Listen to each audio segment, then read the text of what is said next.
Awalnya ya pas saya berdakwah seperti ini ya tentu banyak cibiran ya. Pandangan orang tua saya itu adalah badut itu bikin malu keluarga.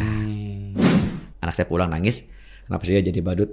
Nggak kerja aja seperti biasa. Namun saya jelaskan, nak, kamu gak usah malu dengan ayah seperti ini. Ayah bukan mencuri, nak.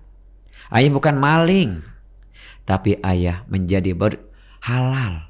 Bismillahirrahmanirrahim. Selamat datang di Rukun Podcast. Assalamualaikum Ustadz Yahya, Masya Allah. Waalaikumsalam warahmatullah. Masya Allah. Ustadz, Ya. Sahabat Rukun nih biar kenalan nih sama antum. Ustadz Yahya Edward. Namanya Inggris banget ini Ustadz. Bukan main. Atau jangan-jangan antum mualaf lagi nih. Bisa jadi itu. Oh, bisa jadi. Gimana itu ceritanya? Enggak, nama saya betulnya Yahya, orang Betawi. Mungkin Oh, Betawi. kemungkinan nih orang tua saya kan orang zaman dulu nih ya. Lahiran tanggal 30 mungkin masih merasakan namanya zaman perang kali. Oke. Kali juga ya. Makanya mungkin dia punya teman namanya Edward kali. Nah, disisipkan nama Yahya Edward. Masya Ada Allah. Betawi, ada Inggris. Iya. Biar lebih keren ya. Iya. Masya Allah. Tapi asli Betawi. Asli Betawi. Wah, luar biasa. Betah wilayah sendiri. Betawi wilayah sendiri. Betawinya mana nih? Jakarta Pusat, Selatan, Timur? Tangerang kita mah. Oh, masuk daerah Tangerang. Tangerang. Oh, berarti daerah Ciledug ya. Iya, betul. Masya Allah. Pakai bahasa ora. Wah. Buat sahabat Rukun, ini beliau adalah seorang ustadz, suka mengajarkan ngaji, tapi memang cukup agak nyentrik nih, karena di media sosial mungkin sahabat Rukun juga sudah sering melihat di layar kaca, di media sosial, di YouTube. Ustadz Yahya ini punya icon yang unik, yaitu pakai badut. Pertanyaannya nih Ustadz, kenapa akhirnya memilih untuk dakwah sembari pakai badut itu? Kenapa itu Ustadz? Kenapa saya memilih dakwah menggunakan dengan kostum baru seperti ini? Yaitu tujuan saya, karena kan badut itu identik kepada anak-anak, disukai dengan anak-anak. Nah, ya kan? Tentunya kalau ada badut tuh anak-anak merasa, wih ada badut. Nah, kita tunjukkan bahwa badut itu tidak hanya menghibur, tetapi kita tunjukkan juga ada nilai-nilai dakwahnya. Jadi tidak hanya menghibur, tapi ada pesan-pesan moral yang ditanamkan ke anak-anak Indonesia. Karena apa? Karena mereka ini ibarat kata masih CD kosong. Apapun masih bisa masuk rekaman. Kalau kita udah tanamkan dari masih kecil dengan akhlak, dengan pelajaran yang baik, insya Allah nanti mereka akan terekam dengan hal-hal yang positif. Masya Allah, Masya Allah. Karena kan cukup jarang ya, mungkin bukan jarang juga sih, tapi memang kita itu pendidikannya lebih banyak di usia-usia yang sudah mulai mateng. Biasanya anak muda di segmen-segmen usia, Ustadz suka ngasih ceramah, bahkan yang sudah senior-senior nih. Ini justru fokusnya kepada anak kecil. Kenapa milihnya akhirnya dakwahnya sama anak kecil ini Ustadz? Ya karena saya suka dengan anak kecil. Nah, makanya baru saya kecil, nggak gede-gede. Waduh, berat. Sejak kapan Ustaz berdakwah? Baru dari tahun 2010. 13 tahun dong itu. Alhamdulillah. Masya Allah, 13 tahun itu waktu itu dakwahnya mulainya dari mana Ustaz? Dakwahnya itu sih awalnya saya itu sebetulnya badut ulang tahun. Namun profesi saya badut ulang tahun. Namun saya juga mengaji. Cuman waktu itu saya belum menggunakan dengan kostum baru seperti ini. Ngajarin ngaji biasa. Setelah guru saya tahu, dikemaslah saya mengaji dengan menggunakan kostum badut seperti ini. Tujuannya untuk apa? Menarik anak-anak agar anak-anak itu tertarik demen datang ke majelis taklim. Demen aja dulu dah. Soal mereka mau belajar kek, mau kagak kek, yang penting mah demen dulu. Kalau udah demen mah nih datang ke majelis taklim, insya Allah mereka akan mau belajar. Tapi udah nggak demen kita paksain, yang ada maka pulang nangis. Iya, benar-benar. Kayak gitu. Tapi berarti yang memberikan ide pertama kali itu justru guru Ustadz ya? Iya, guru saya. Bukan Ustadz yang ibaratnya, nih kayaknya pakai badut menarik nih. Enggak ya, justru Tidak. memang kebetulan karena itu profesi sama guru, wah ini bagus nih kalau misalnya di mix sama Dipadukan, dakwah iya. ya. Masya Allah. Dan ketika memulai kayak gitu kan pasti bukannya ya unik, banyak cenderung justru negatif, aneh gitu kan, kok bisa dakwahnya sambil badut, itu gimana tuh cerita awal perjalanan hingga akhirnya konsisten sampai sekarang tuh Ustaz? Awalnya ya pas saya berdakwah seperti ini tentu banyak cibiran ya. Karena juga saya menggunakan kosan baru seperti ini awalnya itu dari ide juga orang tua saya. Dulu itu saya pekerja, pegawai swasta biasa, ya kan? Karena sistem kontrak kerja habis-habis terus. Akhirnya orang tua saya memberikan suatu wejengan, arahan ke saya. Orang Betawi kan sambil ngopi kan, sambil ngobrol begini. Tong, ngapa lo? Sini. Kata Betawi ngomong gitu ya. Sini gue mau ngasih omongan sama lo nih. Omongan apa sih, Mbak? Gue mau ngasih omongan sama lo. Lo cari kebiasaan yang di kampung ini kagak ada. Skill maksudnya adalah skill yang orang jarang miliki. Lo cari. Apaan, Mbak? Lo cari dewek. Bayangin suruh cari dewek. Sendiri maksudnya. Ya. Terus saya sholat tahajud, saya sholat 5 waktu, saya minta bermunajat kepada Allah, belum ketemu. Akhirnya ketemulah saya, anak saya ulang tahun, dan menggunakan kosan baru seperti ini, jadi saya belajar sama teman, ya belajar menjadi ulang tahun, terdengar sampai guru, barulah saya digimik awalnya ya, menjadi badut syariah, yaitu mengaji dengan menggunakan kostum badut. Tetapi apakah orang tua saya mendukung setelah saya menemukan jati diri saya menjadi seorang badut? Tidak. Oh, justru malah nggak dapat dukungan dari orang tua? Tidak. Padahal dia yang awalnya, mohon maaf ya, ia memberikan arahan ke saya, cari kebiasaan yang di kampung orang kagak ada. Setelah ketemu, malah tidak mendukung. Karena apa? Karena pandangan orang tua saya itu adalah badut itu bikin malu keluarga. Stereotipnya ya. Akhirnya ya saya tunjukkan bahwa saya tidak bikin malu keluarga. Terus guru saya juga mengemas saya mengajar mengaji dengan menggunakan kostum seperti ini. Tambah ini lagi orang tua saya, lu matong, sambil geprak meja kan begitu kok. Oh, keras ya berarti itu. Orang tua saya itu agak pendidikan keras.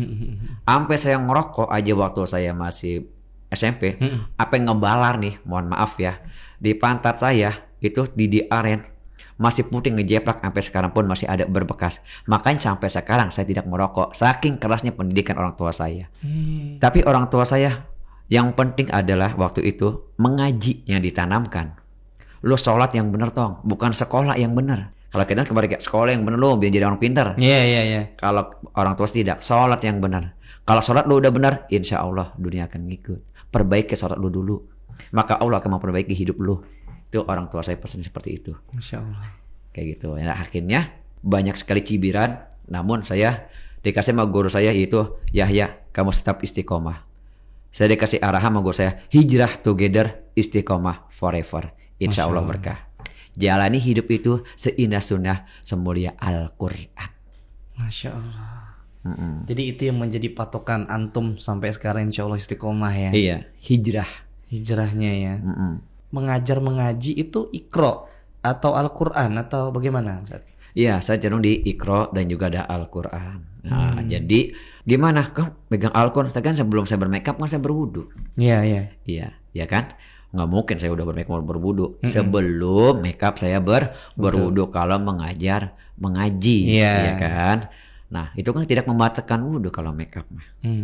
Ya kan? Akhirnya itu saya mengajarkan Al-Quran karena anak-anak yang sudah bisa Al-Quran, terus yang masih bisa juz amma saya ajarkan baca juz amma, yang masih Iqra ya baca Iqra. Pengenalannya yang sederhana saja supaya mereka bisa kena gitu, cepet tangkapnya. Tapi waktu anak-anak ketika awal-awal antum mengajari Iqra segala macam itu justru antusiasnya sangat berbeda. Apa yang menjadi pembeda dalam pengajaran antum? Yang pertama ya kostum badut ya. Yang kedua saya juga mau bawa hadiah. Oh, bawa hadiah juga. Bawa hadiah. Siapa yang saya berikan pelajaran, siapa yang bisa nanti dapat hadiah. Motivasi. Tujuan motivasi. Ya, bukannya memanjakan. Beda ya. Memotivasi dengan memanjakan. Tujuan apa? Kalau mereka dapat hadiah, mereka sungguh-sungguh kadang. Ya, belajar. Ngapalin. Nah, untuk apa? Pada hadiahnya nggak seberapa. Entah permen, entah apa, beng atau apalah, yang nggak seberapa nilai, tapi mereka semangat, kayak gitu. Jadi saya hadiah itu untuk motivasi saja buat mereka. Jadi mereka tambah belajar semangat apa yang telah saya ajarkan kepada mereka. Masya Allah. Iya benar-benar karena anak kecil tuh kalau nggak dikasih motivasi sesuatu yang menyenangkan malah cenderung nggak mau ya Ustadz ya. Betul. Atau apalagi kalau misalnya dipaksa. Anak-anak kan seharusnya tidak boleh dikerasin, tidak boleh boleh. dipaksa gitu ya. Masya Allah tuh keren itu. Dan apalagi kegiatan-kegiatan setelah ngaji sekarang juga apa namanya? Itu tetap profesi pekerjaan yang menjadi badut itu tetap dilakukan sama antum. Baru ulang tahun tetap kan itu adalah untuk mata pencarian saya. Ibarat kata biar dapur orang goyang-goyang. Iya iya iya. Ya dapur biar ngebul. Dakwahnya jalan ya tetap kita hidup sehari-hari juga jalan gitu ya. Ustadz ya? Jalan. Nah, tapi yang belajar agama di tempat saya di taman baca saya, ya anak-anak itu tidak ada yang saya pungut biaya, bulanan maupun mingguan. Bahkan saya alhamdulillah atas izin Allah Subhanahu wa taala, saya memanggil satu guru TK untuk membantu kegiatan saya. Lalu gimana saya untuk bisyarahnya guru TK ini? Iya iya. Alhamdulillah qadarullah ada aja jalannya. Yang penting niat itu yang tahu hanya saya dengan Allah Subhanahu wa taala. Ada kegiatan yang saya publikasikan, ada juga kegiatan yang tidak saya publikasikan. Perjuangannya. Tapi tadi ada taman baca. Itu berarti tidak hanya mengajar ngaji juga menyediakan apa namanya wadah untuk belajar baca sama ada. anak-anak. Ada wadah. Kenapa kok dinamain kok taman baca sih, nggak majelis taklim? Iya iya. Pasti kan bertanya-tanya ya. Mm-mm. Taman baca kok isinya mah majelis taklim? Kenapa? Kalau kita cuma taman baca saja, itu kan yang datang kadang kita jarang. Tapi kalau kita buka dengan majelis taklim, mereka sambil baca Iqra sambil baca-baca buku, minimal kebet-kebet gambar segala macam. Ya kan? Ada motivasi mereka. Ayo toh ngaji sono sama badut kan gitu. Saya manggilnya nggak mau Pak Ustadz, Om Badut aja. Om Badut cukup, lebih akrab dengan anak-anak. Iya iya. Gitu kan. Nah setelah itu baca Iqra tuh, semua baca Iqra pada baca-baca buku segala macam kayak gitu. Nggak hanya baca Iqra saja mereka, tapi kita berikan mereka pelajaran seperti membuat apa tuh dari apa namanya es krim tuh sticknya, bikin perahu atau apa. Ada keterampilan lah. Jadi nggak hanya cuman disediakan buku-buku yang untuk dibaca aja, tapi memang ada skill-skill yang bisa yang ditingkatin sama anak-anak ya. Ada menanam, kita aniin.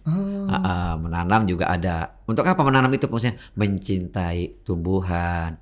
Ayo kita tanam supaya menjadi hijau nih. Ada apa namanya karbon dioksida yang masuk. Kita ada pohonan di rumah kita seperti itu. Masya Allah. Jadi saya kasih, nanti dirawat ya, seminggu bawa ke sini lagi. Oh masih hidup, nanti dirawat, dapat hadiah.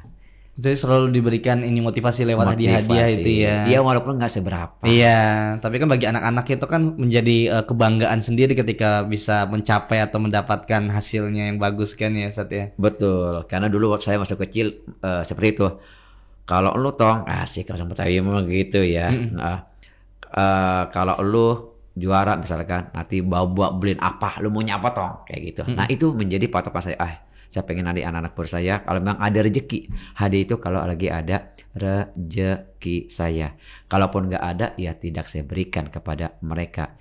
Mohon maaf ya, hitung-hitung saya berbagi aja. Karena berbagi itu tak pernah rugi. Luar biasa. Tapi Ustadz waktu itu sekarang masih ada taman bacanya? Alhamdulillah masih. Itu bentuknya di rumah atau misalnya yang saya lihat di medsos tuh ada apa namanya keliling gitu. Nah di rumah ada ya, di rumah itu saya buka taman baca, kebetulan alhamdulillah ada lahan kosong dari orang tua saya. Saya pengen ada amal jariah yang terus mengalir buat kedua orang tua saya. Mungkin saya dari masih akil balik sampai sekarang saya udah seperti ini, udah punya anak 2 ya kan. Terus belum bisa ngasih apa-apa ke orang tua saya. Inilah yang saya lakukan. Pengabdian saya, bakti saya kepada orang tua saya yang telah meninggal dunia. Semoga dengan adanya taman baca yang saya dirikan menjadi amal jariah yang terus mengalir buat kedua orang tua saya. Lah, terus saya nggak hanya menunggu anak datang dong ke taman baca. Kita jemput bola. Oke, jadi nggak cuma nyediain tempat wadahnya aja nih. Enggak. Jemput bola yang gimana?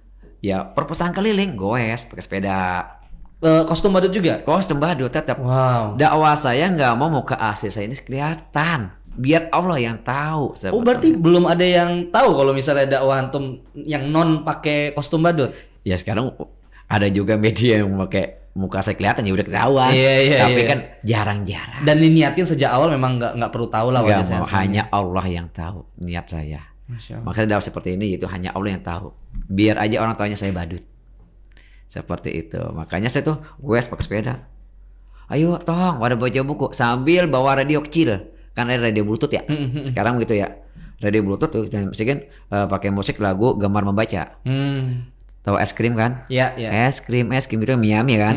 Wah, ada kok es krim. Kalau beda, ada Om Badut loh, perpustakaan keliling. Mereka udah ada ini di telinga mereka. Iya. Langsung kita gelar buku. Ayo baca buku, ngedance dulu. Biasa kita bermain-main sama mereka. Setelah mereka baru kita baca-baca buku. Gratis. Masya Allah. Kayak gitu. Itu setiap hari atau ada waktu-waktu tertentu? Itu saya setiap hari Jumat saja. Sepedahan Sekalian gue. Dari mana ke mana? Tergantung hati. Nggak bisa saya tentukan. Jadi bisa jauh dong berarti? Tergantung hati. Saya itu hati. Hati saya mau bergerak kemana nih? Ke sana. Saya ikut dengan arah hati saya. Ke sana. Tapi kan sepedahan capek, Ustaz. Alhamdulillah, ketemu dengan anak nggak capek. Karena kita happy. Kedua, kita menambah silaturahmi. Yang nggak kenal dengan warga kampus itu jadi kenal. Jadi nama silaturahmi kan? Iya benar. Dapat numpang ngopi juga. Iya dong, masih tetap harus ngopi ya. Paling jauh Ustadz sampai mana saat naik sepeda? Itu saya pernah lakonin sampai Kebun Nanas. Kebun Nanas dari Tangerang tuh. Enggak, dari Ciledug ke Kebun Nanas. Terus lari ke Gading Serpong. Goes. Iya. Goes. Terus sekarang ke Kapridai di Alam Sutra. Masya Allah. Nah, ini ada Kapridai juga katanya di Patung Adipura. Saya belum ke situ. Rencana saya mau ke situ setiap hari Minggu. Masya Allah. Jadi mau Kapridai sambil gemar membaca. Intinya adalah kita bersama-sama membangkitkan literasi gemar membaca ke anak-anak sejak dini. Karena apa? Ya, HP boleh. Ya, kita jangan sampai ketinggalan dengan teknologi. Akan tetapi kita harus bisa memanfaatkan, mengajari anak-anak kita dengan HP tersebut. Jangan sampai kebablasan bermain dengan HP yang akhirnya pada dampak negatif kepada anak-anak kita. Contoh, di segi bahasa. Karena kekurangannya kewaspadaan daripada kita. Mereka nonton-nonton video-video yang tidak kita inginkan. Iya, karena susah difilter ya. Susah difilter. Nah, dari situlah yuk kita membaca buku. Dari situlah saya mengasih arahan kepada mereka. Bahayanya bermain gadget, bahayanya bermain HP. Kalau terlalu lama seperti apa. Saya alihkan dengan mereka dengan bermain yang positif ya tadi. Bermain apa, keterampilan atau apa. Mantap banget sih itu dengan kondisi sekarang sih Ustadz. Sebenarnya di wilayah perkotaan itu salah satu yang mungkin saya sendiri ya, ini secara mungkin agak subjektif juga sih karena cuma pandangan pribadi. Memang anak-anak ini yang paling riskan. Karena orang tua pasti kerja gitu kan, pulang malam. Kalau mungkin di SD atau di sekolah yang formal-formal ya mungkin ada gurunya yang bisa melihat. Tapi kalau misalnya pulang sekolah, pendidikannya minim, belum filter dari teknologi yang luar biasa, cepat, canggih, update gitu kan. Dan antum ini justru menjadi gerbong yang mengawal anak-anak ini biar bisa terarahkan gitu loh, Masya Allah. Alhamdulillah, dulu mah kita kan nggak ada yang namanya HP sekarang ya. Iya dong, dulu ya. namanya gundu. Iya. Main galasin. Masya Allah. Tapi waktu itu terumpet. Memang cita-cita antum apa sih sebenarnya, Ustaz? Dulu cita-cita saya ya hidup atau bermanfaat aja kalau saya. Nggak ada spesifik mau kerja di mana, mendapatkan sesuatu apa gitu. Tidak ada. Saya pesan dari orang tua saya yang saya ingat, tong, ya pesannya. Dimanapun lu tinggal, dimanapun lu berada, satu pesan gua adalah orang tua saya nih. Yang pertama, lu kudu ajar. Ajar apanya? Gepyak. Apa lagi? Saya juga perantau nih Ustadz. Gepyak itu kita harus sopan, santun orang lain. Okay. Kedua, lu hidup lu harus bermanfaat buat orang lain. Kalau lu sudah bisa melakukan itu bermanfaat buat orang lain, insya Allah ya nanti Allah pun akan membukakan hati-hati orang yang telah lu lakukan kebaikan kepada mereka. Nggak apa-apa kebaikan mereka itu kebaikan yang lu lakukan itu mau dipandang baik kek, mau dipandang buruk kek, yang penting lu udah berusaha melakukan yang positif.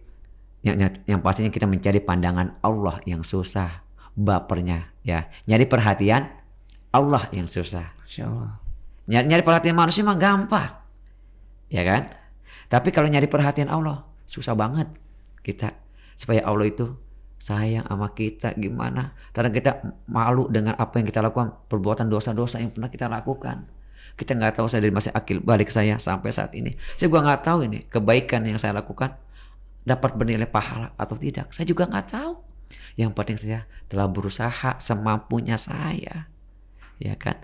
Semampunya saya berusaha untuk memperbaiki diri saya, keluarga saya. Karena kan kata Allah jelas, Bismillahirrahmanirrahim.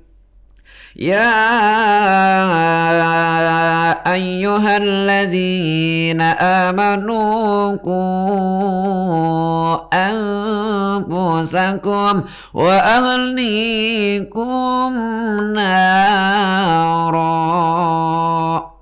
Kata Allah, ya ayyuhalladzina amanu, hai orang-orang beriman, jagalah dirimu dan keluargamu dari siksa api neraka. Ini saya lagi menjaga diri saya, keluarga saya dari siksa api neraka. Kenapa saya membuat taman baca?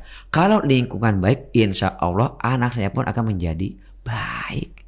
Akan tapi kalau lingkungan itu buruk, tidak kemungkinan anak saya akan nyebur di lingkungan tersebut. Makanya sedikit demi sedikit saya ingin menciptakan lingkungan yang positif supaya anak saya kebarut di lingkungan yang positif. Masya Allah, luar biasa. Seperti itu. Ketika dakwah banyak penolakan nggak sih? Maksudnya? Kalau misalnya cibiran mungkin tidak terdengar atau bahkan yang dengar. Tapi kalau misalnya mau kalau ngaji mungkin kan di daerah dekat tinggal antum. Ya, ketika mungkin antum lagi jalan keliling segala macam, ada yang justru menolak untuk kegiatan-kegiatan antum ada? Ada sih waktu itu saya lagi perpustakaan keliling. Ya, perpustakaan keliling ya. Itu termasuk dakwah juga kan, untuk literasi. Betul. Literasi ya, karena dakwah itu banyak macam ya, banyak caranya. Yeah. Nah, saya lagi literasi, tiba-tiba ada seorang pemuda yang mengacak buku saya. Ya, terus bukan hanya nolak, berarti sampai melakukan sesuatu ya. Ada, saya buku saya diacak-acak, sepeda saya dibanting, ya, dibanting pernah. Lalu apakah saya menunjukkan sikap emosional saya? Disitulah Allah menunjukkan kesabaran. Kata guru saya, di saat orang marah, kita harus berusaha menahan amarah kita. Memang susah banget. Apalagi kita habis goes, capek ngos-ngosan. Ini tak jatuh pasti, ya kan? Nggak labil. Iya. Disitulah saya berusaha memperbaiki, menahan emosi. Tapi ya kan? apa landasan dia tiba-tiba mengacak-acak gitu ya? Saya kurang jelas. Kayaknya dia waktu itu minta sesuatu kabar saya. Jatah lah. Saya pikir saya itu dagang atau gimana. Dia pikir. Memang saya pikir juga, saya lihat nih orang anak muda ini lagi, mohon maaf, mabok kayaknya. Lagi mabok. Saya maklumi kan gitu ya. Saya nggak emosi. Banyak sih warga yang membantu saya waktu itu.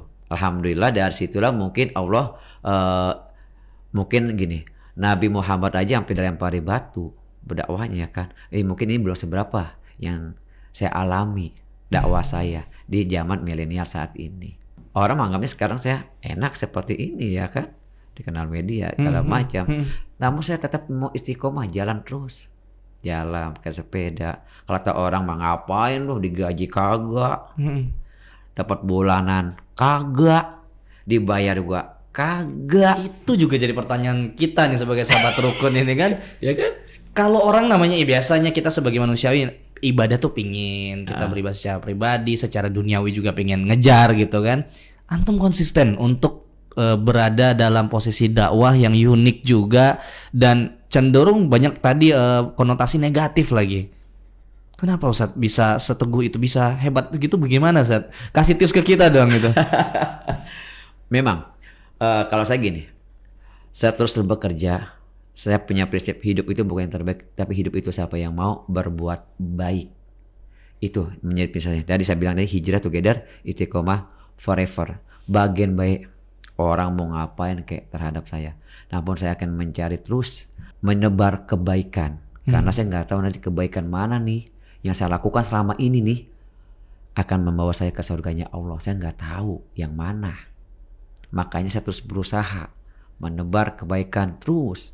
Baik anak-anak, remaja, mengajak aja. Sifatnya mengajak. Bukannya mengajari. Mengajak aja dulu. mengajak berubah sedikit demi sedikit kayak gitu. Nah, kenapa itu saya terus konsisten dengan dakwah yang saya lakukan ini? Yang tadi saya bilang ya, gak dibayar ngapain lo laguan baik, ya kan? Nanti yang bayar Allah, nggak tahu nanti Allah bayarnya langsung dari dunia apa di akhirat. Yang Allah akan bayar. Kalau misalkan Allah bayar di dunia, kadang Allah mengasih rezeki yang nggak kita sangka, nggak kita duga. Itu mungkin bonus dari Allah. Mungkin juga kita hidup dengan sederhana, mungkin nanti Allah akan menyimpan kita buat di akhirat. Karena kita hidup kan ada dua, nggak hanya di dunia, tapi juga ada di akhirat. Kita jangan ngejar dunia mulu, nggak akan ada habisnya. Tetapi kalau kita nanam padi, tahu kan? Iya. Pernah nanam padi? Pernah dong. Rumput numbuh nggak? Tumbuh. Tapi kalau misalkan nanam rumput, padi numbuh nggak? Iya enggak dong. Nggak mungkin kan? Nggak mungkin. Nah gitulah. Kalau kita tujuan di akhirat, dunia pasti akan ngikut. Kalau kita dunia saja, akhirat nggak akan ngikut. Makanya kita memperbaiki hidup ini harus balance dunia dan akhirat. Rabbana atina fid dunya hasanah wa fil akhirati hasanah wa qina adzabannar. Masya Allah, luar biasa. Waktu itu tapi ketika antum mulai berdakwah itu sudah menikah, Ustaz? Dakwah badut seperti ini? Iya, sejak awal waktu 10 tahun yang lalu, 13 tahun yang lalu. Alhamdulillah sudah.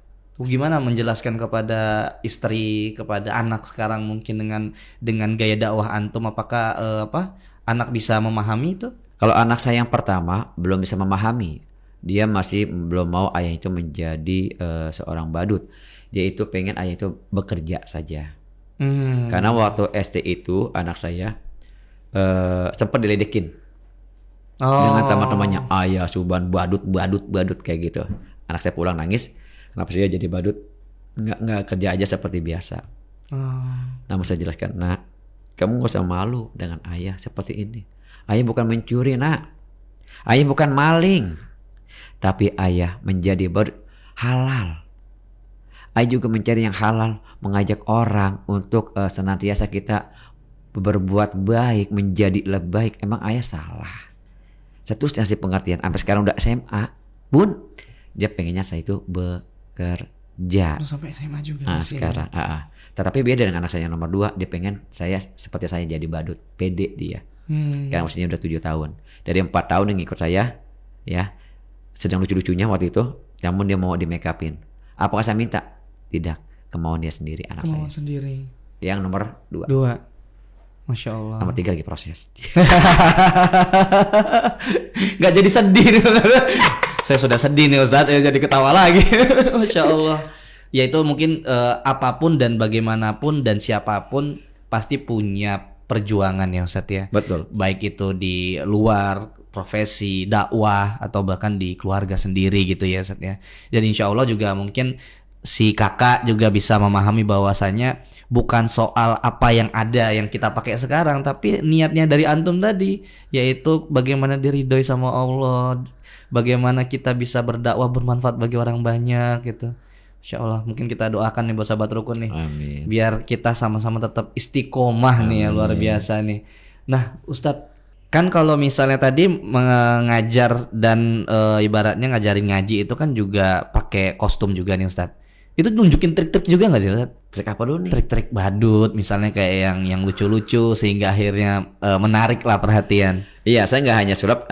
Sebelum mulai kita ngedance apa segala macam. Ada sulapnya juga kan, badut identik dengan sulap. Ya walaupun sulapnya sederhana ya. Sederhana. Tetap saya menunjukkan kepada mereka contohnya. Nah, bawa ya. Maaf ya. Saya bawa ya. Nah, Mas apa lupa? Sigit.